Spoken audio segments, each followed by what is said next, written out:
होता है उसमें कहीं ना कहीं जनहित दिखना चाहिए। तो इसमें अगर मैं 4 लोगों की सर्विस बुक मांग रहा हूँ पहली चीज, या फिर मैं किसी सर्वे के हित के लिए मैं मान लीजिए मैं पत्रकार हूँ और मैं किसी सर्वे के लिए सर्विस बुक की जानकारी मांग रहा हूँ, तो उस संदर्भ में क्या तब भी 81J जगह लगा के जानकारी रोकी जा सकती है? कोई अनुभव इस विषय में? सुप्रीम कोर्ट के आधे डजन के ऊपर निर्णय मैंने पढ़े हैं जिसमें 81J का एग्जम्पशन क्लेम किया गया है और 81J को पूरा कोर्ट ही नहीं किया गया। 81J का जो पूरा सबसेक्शन है विद द प्रोवाइजो वो कोर्ट करके उसके साथ डील करने वाला एक भी सुप्रीम कोर्ट का जजमेंट नहीं है, नॉट वन। तो मैं क्या कहूं, मेरे हिसाब से डील करें वो पूरे सेक्शन से और फिर कहें कि हमारे हिसाब से इसका मतलब ये निकलता है, फिर तो ठीक है। ये मुझे तो बड़ी आपदा लगती है कि आप कानून में बनाया हुआ सेक्शन, सुप्रीम कोर्ट को मेरे हिसाब से ये अधिकार है कि वो बोल सके कि अल्ट्रा वायर्स है, ये कॉन्स्टिट्यूशन के विरुद्ध है, मगर मेरे हिसाब से सुप्रीम कोर्ट को ये अधिकार नहीं है कि वो कानून को आधा कोर्ट करके अपने हिसाब से चलाए। वो ऑल पर्सनल इंफॉर्मेशन को बार कर रहे हैं, जो मेरे हिसाब से कानून ने कहा ही नहीं है ऐसा। कानून ने उसके लिए काफी लंबा चौड़ा डिस्क्रिप्शन दिया जिसका कॉग्निजेंस ही नहीं लिया जा रहा है अपने कोर्ट्स में। इसीलिए मैं ये मानता हूं कि कानून वो है जो पार्लियामेंट ने बनाया, वो अच्छा है बुरा है वो कानून को से सबको चलना चाहिए, और अपनी कोर्ट्स आरटीआई के बारे में ऐसा नहीं मानती है। और अगर जनहित एस्टैब्लिश करना होगा तो कल को मुझे बोलने के लिए जनहित एस्टैब्लिश करना होगा, पब्लिश करने के लिए जनहित एस्टैब्लिश करना होगा, तो आर्टिकल 19(1) पे तीनों है। इसलिए मैं असहमत हूँ। उसके अलावा तो मैं क्या कहूँ, मैं अपनी बात सबको समझाता रहता हूँ कि कानून क्या कहता है ये हिसाब से आप देखिए। और कुछ कमिश्नर्स कुछ पीआईओ कानून के हिसाब से भी सूचना देते हैं, मगर वो कम होते जा रहे हैं। धन्यवाद सर। जी बिल्कुल सही बात है, मैं भी इस बात से पूरी तरह सहमत हूँ। देखिए जनहित शब्द 3 जगह पर आया है केवल, 81D, 81E और 81J। ये 3 छोड़कर, क्योंकि धारा 6(2) है, 6(2) में ये लिखा है कि सूचना प्राप्त करने वाले को अपने कॉन्टैक्ट इन्फॉर्मेशन के अलावा और कोई कारण देने की आवश्यकता नहीं है, और कोई इन्फॉर्मेशन देने की आवश्यकता नहीं। तो वो 6(2) जो है इसके मुताबिक सूचना क्यों चाहिए इसका कारण देने के लिए कोई भी एप्लीकेंट को बाध्य नहीं किया जा सकता। इसके 3 अपवाद कोर्टों ने जो माने हैं वो 81D, 81E और 81J है कि यदि पीआईओ अपने लेटर में लिखता है कि 81D, 81E या 81J में सूचना नहीं दी जा सकती, तो फिर ऐसे मामले में एपेलेट लेवल पर उसमें जनहित साबित करना पड़ सकता है। और वहां पर जो जनहित का जो पावर है, इसमें 2 अलग अलग प्रावधान है।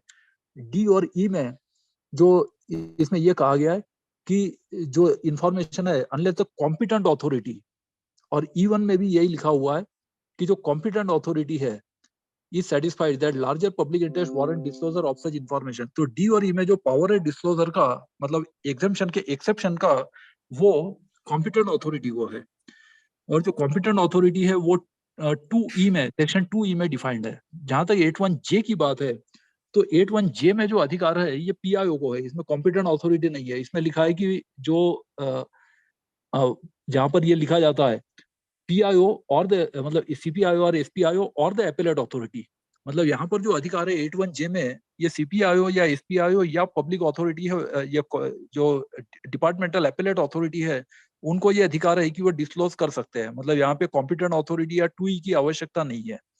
तो ये 3 अलग अलग प्रावधान है जहां पर जनहित की जरूरत पड़ सकती है। अदरवाइज ये सेक्शन यदि कोर्ट नहीं किए गए हैं तो फिर जनहित वगैरह का कोई सवाल ही नहीं उठता है, क्योंकि 6(2) के मुताबिक कोई भी कारण बताने की आवश्यकता नहीं है कि अमुक सूचना क्यों चाहिए। धन्यवाद। जी सर, थैंक यू सर। ठीक है, रियलमी 8i से कुछ आप पूछना चाह रहे थे? रमाकांत कौरव जी कुछ पूछना चाह रहे हैं। हाँ रमाकांत जी प्लीज अनम्यूट कर लीजिए। जी सादर नमस्कार सभी को। जी नमस्कार। वीरेंद्र सर से एक सवाल पूछना चाह रहा था। जैसे मेरे मकान बना रहा हूँ मैं, वो सुखाधिकार अधिनियम से संबंधित है। तो मेरा मकान का काम चल रहा है, पीछे तरफ कॉलोनी है, खाली एरिया है, सर्विस एरिया है कॉलोनी का, तो उधर खिड़की बना सकता हूँ कि नहीं मैं?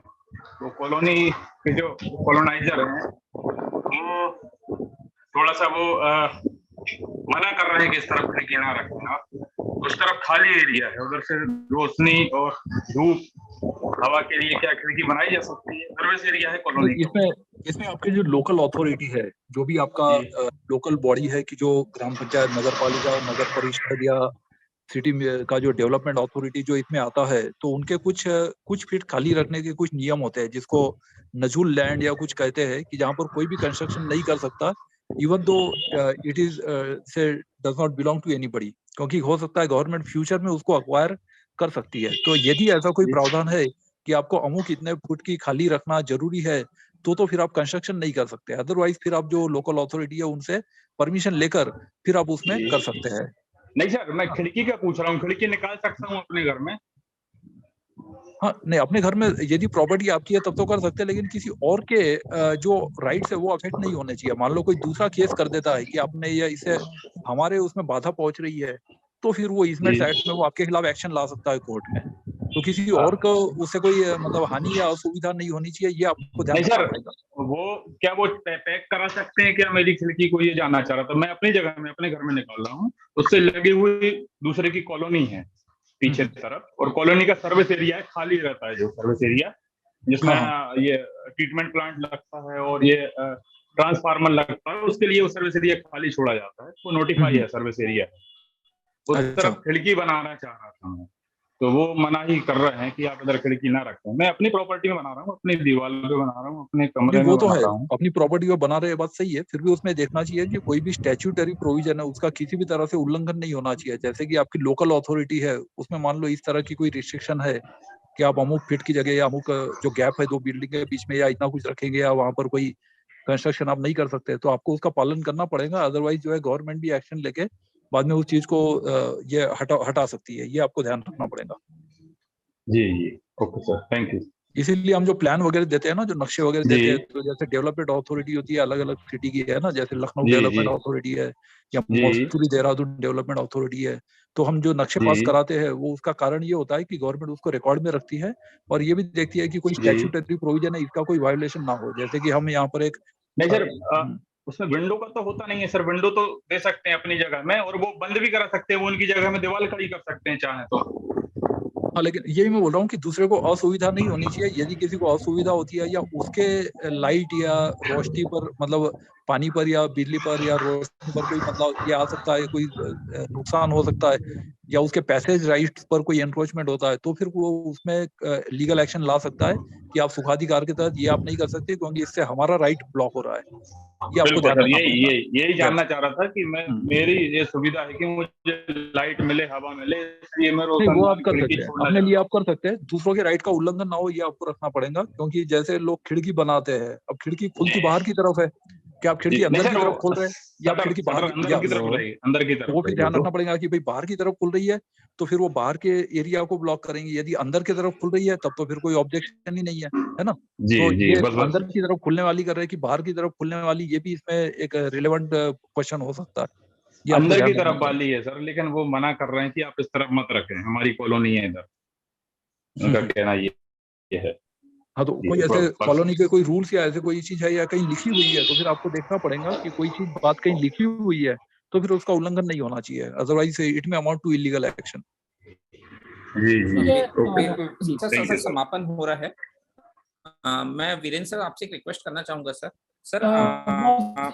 यहाँ पर थोड़ा सा मैं आप लोगों को इंटरप्ट करूंगा, और आदिदीप जी भी कहीं आवश्यक काम से आने वाले हैं तो वो उन्होंने मैसेज किया हुआ है, तो बहुत बहुत धन्यवाद। आदिदीप सर हमेशा ही समय देते हैं, अपना महत्वपूर्ण समय उन्होंने दिया सर, बहुत बहुत धन्यवाद आपका। और यदि आप जुड़े रहना चाह रहे हैं तो अच्छा है, और यदि जाना आवश्यक है तो प्लीज।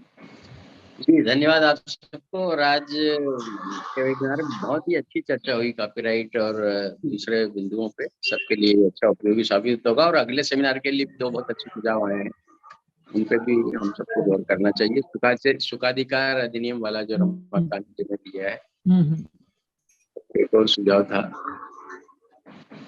धन्यवाद सभी को, फिर मिलते हैं अगले रविवार। बहुत बहुत धन्यवाद सर, नमस्कार।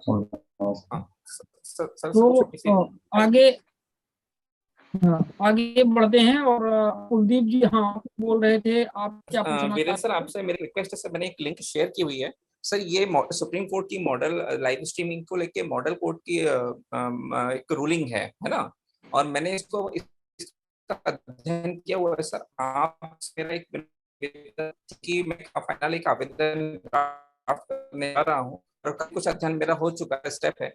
आप अनुभवी हैं सर, कुछ करना चाह रहा हूँ सर। ये जो लिंक मैंने दी हुई है, इसमें रूलिंग की पीडीएफ डली हुई है सुप्रीम कोर्ट की, कि क्या क्या गाइडलाइंस होनी चाहिए लाइव महादेव स्ट्रीमिंग जी। को लेके। हाँ तो और इसको लेके सर मैं आपसे ये चाह रहा हूँ सर, आपकी तरफ से और कोई सुझाव या आपत्ति या कोई मेरे लिए हो जो मैं ड्राफ्ट करते समय ध्यान रखूं, ताकि अब मैं सर फाइनली उसको मैं ड्राफ्ट कर दूं एक कॉमन एप्लीकेशन। मैं एक चीज मैं बता देता हूँ कि ये केवल मॉडल रूल्स है। मॉडल का अर्थ ये होता है कि पहली बात ये कि इसमें फेरबदल किया जा सकता है सुविधा अनुसार। तो अडॉप्ट करने वाली जो भी अथॉरिटीज है, चाहे वो हाई कोर्ट हो या जो यह है डिस्ट्रिक्ट जुडिशियरी हो या दूसरे स्पेशल कोर्ट्स हो, तो सभी इसको अपने अपने ढंग से बदल सकते हैं। क्योंकि मॉडल का मतलब केवल उन्होंने एक आदर्श वो एक दे दिया है, इसको लीगली फॉलो करना या मैंडेटरीनेस या इस टाइप का कोई कंपल्शन इसमें नहीं होता है। तो जिसको जैसा चाहिए उस तरह से वो कर सकते हैं, और इससे कम ज्यादा भी मतलब किसी को रिस्ट्रिक्शन करना है तो रिस्ट्रिक्ट भी कर सकता है, इससे ज्यादा लिबर्टी देना है तो कोई लिबर्टी भी दे सकता है। बट ये एक मॉडल चीज है कि जो फॉलो की जानी चाहिए, ऐसे सुप्रीम कोर्ट का सुझाव है। क्योंकि इसमें हाई कोर्ट और ये जो है उसमें भी सुप्रीम कोर्ट को बहुत ज्यादा पावर्स नहीं होते हैं, एडमिनिस्ट्रेटिव पावर्स की जहां तक बात है। तो इसलिए उन्होंने ये दिए है और इसका पालन किया जाना चाहिए। और बाकी जगह पर आप केवल जो अथॉरिटीज है, वो जुडिशियल अथॉरिटीज को या आप सीधा प्रत्यावेदन दे सकते हैं कि इस तरह का लाइव स्ट्रीमिंग उन्होंने किया जाए, है ना। और लाइव स्ट्रीमिंग यदि वो कर लेते हैं और ये बचत होती है, और इसके लिए इंफ्रास्ट्रक्चर और करोड़ों रुपए खर्च करके ऑलरेडी सरकार ने पैंडेमिक के दौरान ये किया हुआ है कई जगह पर। और अब इसमें बहुत ज्यादा मतलब टेक्निकल प्रॉब्लम्स तो नहीं है, केवल सर जो लीगल या इस तरह के प्रॉब्लम्स जहाँ पर है, तो कंसर्न जो सीआईसी है या जो हाई कोर्ट के चीफ जस्टिस है, तो वो लोग अपने अपने जगह पर इसको लागू कर सकते हैं। तो उसमें आप उनको प्रत्यावेदन कर सकते हैं। बाकी लीगली इसमें कंपल्शन किसी को नहीं किया जा सकता। ये हाई कोर्ट में जो है ना, ये इसमें तो 225 और 227 भी आपने लिखा हुआ है ना, ये जो मॉडल रूल्स आपने लिखा है। जी जी जी तो जी सर, जी हाँ, सर। तो इसमें ये केवल in the exercise of powers under article 225 और relevant statute where applicable and 227 of the constitution of India. तो हाई कोर्ट के जो रूल्स है, इसका एप्लीकेशन दो जगह पर होता है। एक हाई कोर्ट के स्वयं अपने लिए होता है, दूसरा उनका रूल जो एप्लीकेबिलिटी है वो जुडिशियरी के लिए होता है, जो 227 में होता है। तो वो दोनों के लिए वो रूल बनाने का पावर उनको होता है, और उसके तहत इन्होंने मॉडल रूल्स बनाए हुए हैं। लेकिन ये मॉडल रूल्स ही है, तो इसलिए मतलब इसका जो मतलब एक तरह का बाइंडिंग नेचर नहीं होता है, और थोड़ा बहुत इसमें फेर बदल करके अपने अपने अदालत में सभी जजेस या जो प्रिसाइडिंग ऑफिसर्स है वो इसको लागू कर सकते हैं। इस तरह का ये प्रावधान है। जी सर। सर फाइनली मैं बस इसमें ये कंक्लूड करता हूँ कि मतलब हमें परमिशन मिल सकती है, मतलब मुझे संभावनाएं नजर आती हैं, क्योंकि इसमें फाइनली प्राइवेसी वगैरह का जैसे फैक्टर होता है, और ये सब जो चीजें होती हैं कि प्राइवेसी वाले जो मेन फैक्टर होता है, वो मुझे लगता है कि इस पीडीएफ के थ्रू कहीं ना कहीं न्यूट्रल हो जाता है। हाँ नहीं, वो लाइव स्ट्रीमिंग अलग चीज है, लेकिन उसमें आप ये ध्यान रखिए, जैसे आईपीसी में रेप पीड़ित महिला का इन कैमरा ट्रायल है। जी इन कैमरा लैटिन वर्ड है, इसका कैमरा से कोई संबंध नहीं है। इन कैमरा का मतलब है कि जो व्यक्ति है उससे जो संबंधित रिश्तेदार या जो कोर्ट के गवाह या आरोपी जो है, केवल वही लोग रहे। प्रेस वालों को एंट्री बैन रहती है, अन्य लोग होते हैं वो मतलब उसमें एंट्री नहीं कर सकते। जैसे दामिनी फिल्म में दिखाया कि अदालत खचाखच भरी हुई है, ऐसे रेप के ट्रायल नहीं होते आजकल। तो जब से ये प्रावधान बना हुआ है, तो जहां जहां पर प्राइवेसी जरूरी है, तो वहां पर वो प्रावधान बिल्कुल लागू होते हैं। और कई केसेस ऐसे होते हैं कि जहां पर ये प्रावधान लागू होते हैं, तो प्राइवेसी को बिल्कुल खत्म कर दिया गया, ऐसा नहीं है। इसलिए मैंने बोला कि दीज आर मॉडल रूल्स, इसका बाइंडिंग नेचर नहीं है। ये केवल एक आदर्श वो दिए है कि इसको चाहे तो फेर बदल करके कम ज्यादा रिस्ट्रिक्शन ऐड करके या इसमें घटाकर अपनी अपनी अदालत में जो कंसर्न चीफ जस्टिस या प्रिसाइडिंग ऑफिसर है वो लागू कर सकते हैं। ये इसका इम्प्लीकेशन है। जी सर। ठीक है, प्रकाश जी यहाँ पर एक चैट बॉक्स में क्वेश्चन रखे थे। प्रकाश जी, आप अपने आप को अनम्यूट करके अपनी बात रखिए। तो जमीन जमीन से रिलेटेड आपका मामला था। प्रकाश, क्या है इनका प्रश्न? वीरेंद्र जी, चैट बॉक्स में इनका प्रकाश जी का एक प्रश्न है, इसको देख करके थोड़ा सा आप जवाब दीजिए, क्या पूछना चाह रहे हैं। हाँ जी, हाँ जी।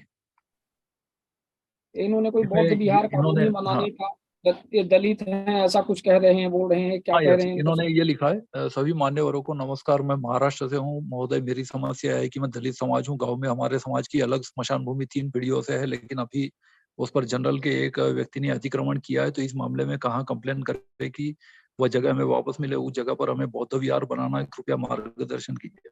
ये जो आपके स्टेट का जो एससी कमीशन होगा ना, तो आप वो मामला एससी कमीशन में ले आ सकते हैं, और एससी कमीशन उसमें ये कर सकता है, कार्रवाई कर सकता है ना। क्योंकि अतिक्रमण है तो ये सिविल ट्रेसपास या इंक्रोचमेंट वाला मामला है, तो ये लैंड डिस्प्यूट से भी संबंधित हो सकता है। तो ऐसे में आप उसमें कर सकते हैं। दूसरा जो रेमेडी है वो आपके पास क्रिमिनल रेमेडी हो सकता है, वो एट्रोसिटीज एक्ट है, कि वो जमीन को कब्जे में कैदी कर लिया है किसी ने अपने, या उसको अपने नाम से लिखा लिया है, हासिल कर लिया है, उसका रिकॉर्ड बना लिया अपने नाम से, तब फिर हो सकता है कि वो मामला एट्रोसिटीज एक्ट 1989 में आए। तो फिर आप उसमें जो magisterial I mean session court, क्योंकि सेशन ट्रायल इसमें चलता है, जो हाईएस्ट टाइप का ट्रायल है, क्योंकि मैक्सिमम सजा का प्रावधान है, तो फिर उसमें क्रिमिनल मामले में आप ले आ सकते हैं। तो अभी देखिए कि ये मामला सिविल है या क्रिमिनल है, और उसको एससी आयोग या फिर जो सेशंस कोर्ट है उसमें आप ये मामले को उठा सकते हैं। धन्यवाद। बिल्कुल, बहुत अच्छा आपने सुझाव दिया। अपने स्तर पर ये प्रयास कर सकते हैं।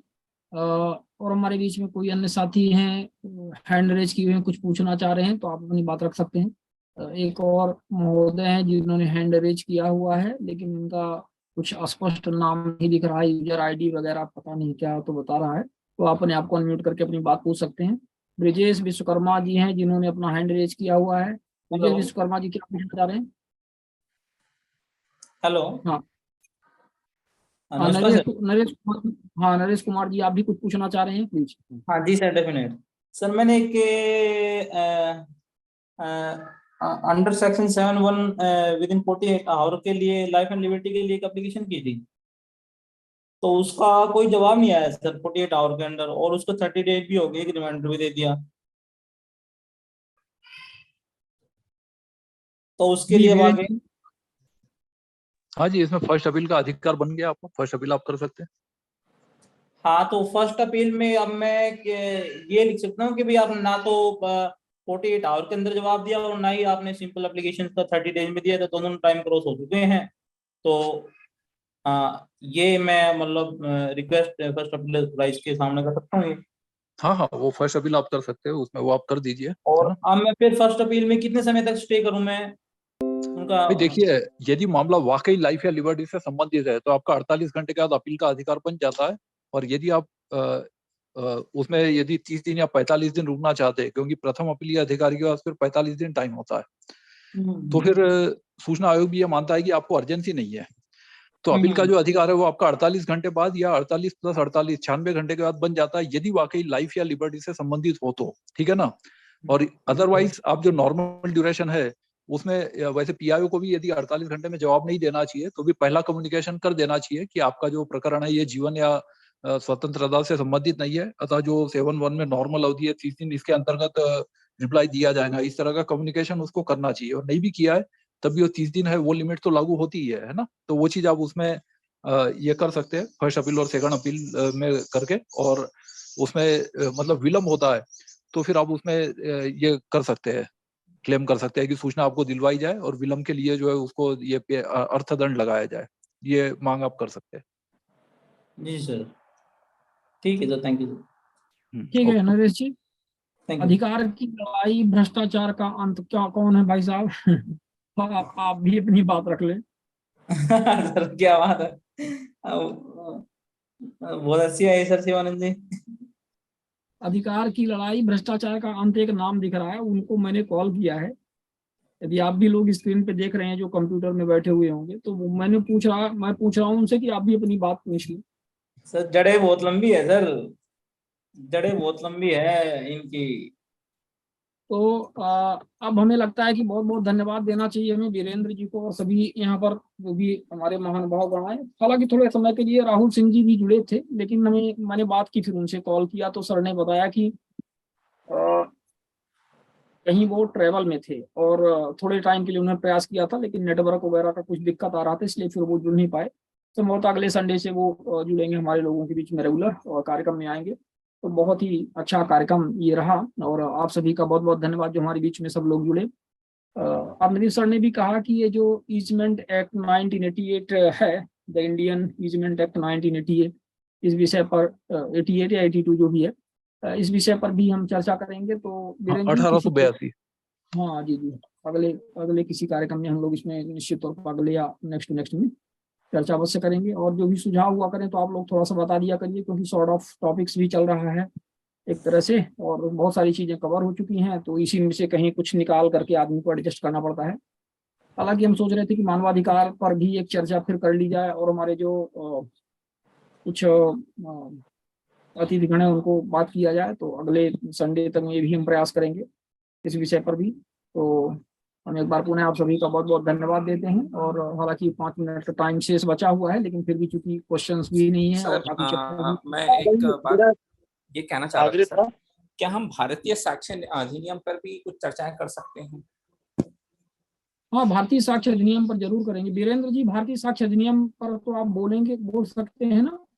हाँ, उसमें अलग से एक एपिसोड सेपरेटली रखा जा सकता है, ताकि उसमें भी काफी जो पॉइंट्स है, कई धाराएं है ना, जो बताइएगा आरटीआई थोड़ा से सा, मैं संबंधित ताराचंद या जी लोगों से, हाँ ताराचंद जी लोगों उस से पर भी एक अलग बात से, कर लिया। हाँ बिल्कुल बिल्कुल अलग से एक एपिसोड इसमें बिल्कुल रखा जा सकता है, क्योंकि साक्ष्य विधि और उसके जो बेसिक प्रावधान है वो सभी को जानकारी होना बहुत आवश्यक है। बहुत आवश्यक है इनफैक्ट। मुझे ऐसा लगता है सर कि उसकी जो एक रेंज है वो थोड़ा सा ज्यादा ब्रॉड है, और जहां तक मैं समझ पाया हूँ लोगों की जो फीडबैक मिले हैं कि उसमें प्राइवेसी वगैरह को लेके बहुत ज्यादा तथ्य नहीं दिए हैं।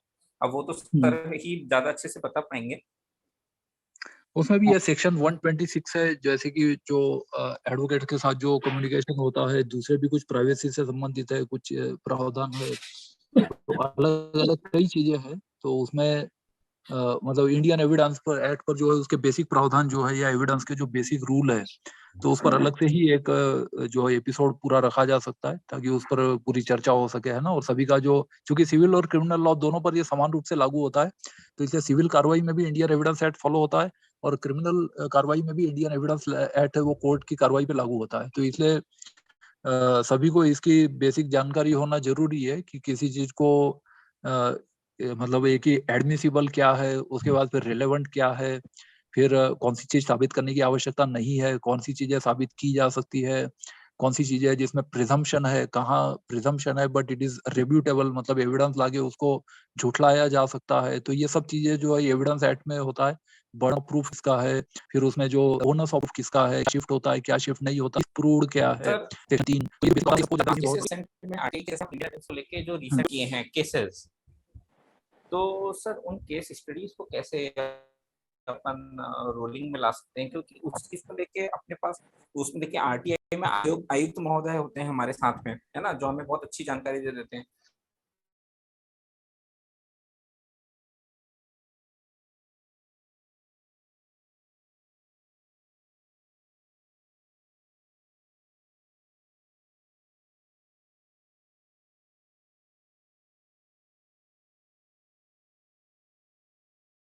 हो, तो फिर उस पर, क्योंकि इसमें अधिकतर लोगों के अपने एक्सपीरियंस